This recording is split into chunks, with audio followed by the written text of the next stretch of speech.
9월 12일 금요일 이른 아침입니다. 오늘 말씀 일기 본문은 느헤미야 2장입니다.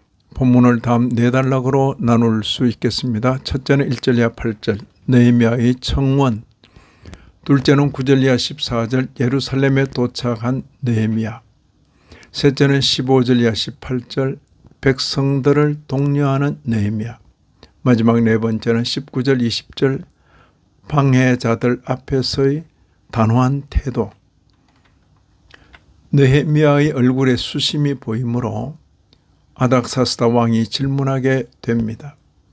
2절에 네가 병이 없거늘 어찌하여 얼굴에 수심이 있느냐? 이는 필연 내 마음에 근심이 있음이로다. 당시에 왕 앞에서의 표정의 변화는 자칫 죽음을 초래할 수도 있는 위험한 일이었습니다. 그래도 느헤미야는 왕에게 신임을 얻었던 사람으로서 특별한 호의를 입은 것입니다. 왕의 질문에 느헤미야는 크게 두려워하며 대답했습니다. 3절 보시면 왕은 만세수를 하옵소서.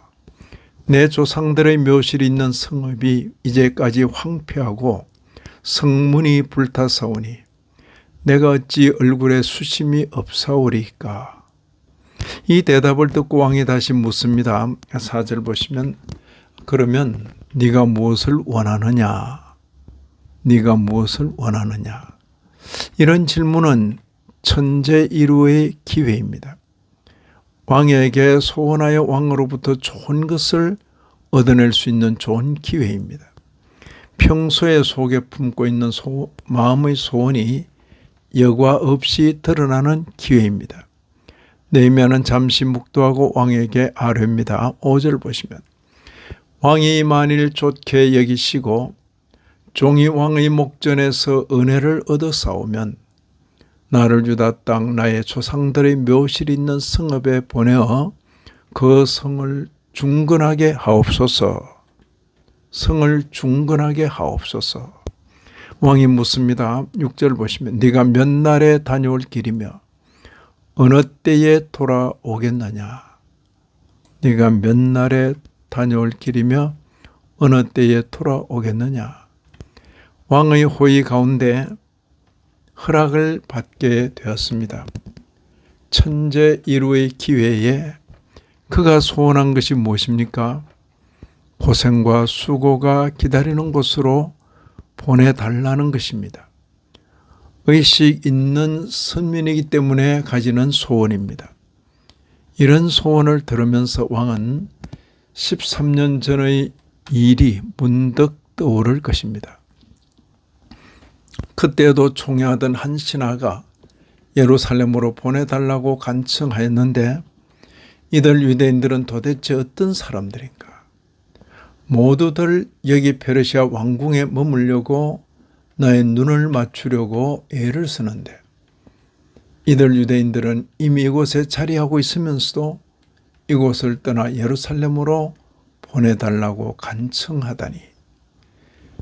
왕의 허락하에 느헤미야가 예루살렘의 총독으로 파견되었습니다.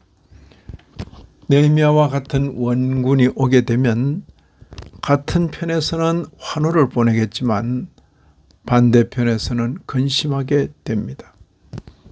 10절 보시면 호론 사람 산발락과 종이었던 암몬 사람 도비아가 이스라엘 자손을 흥왕하게 하려는 사람이 왔다 함을 듣고 심히 근심하더라. 느헤미야는 당도하자마자 먼저 성벽을 순시하여 살폈습니다. 13절 14절입니다. 예루살렘 성벽이 다 무너졌고 성문은 불탔더라. 앞으로 나아가 샘문과 왕의 못에 이르러서는 탄 짐승이 지나갈 곳이 없는지라. 느헤미야가 백성들을 독려합니다. 17절에 예루살렘이 황폐하고 성문이 불탔으니 자 예루살렘 성을 건축하여 다시 수치를 당하지 말자. 느헤미야의 동료의 백성들이 화답합니다. 18절에 일어나 건축하자. 선한 일에도 반대자는 항상 있는 법입니다. 19절입니다.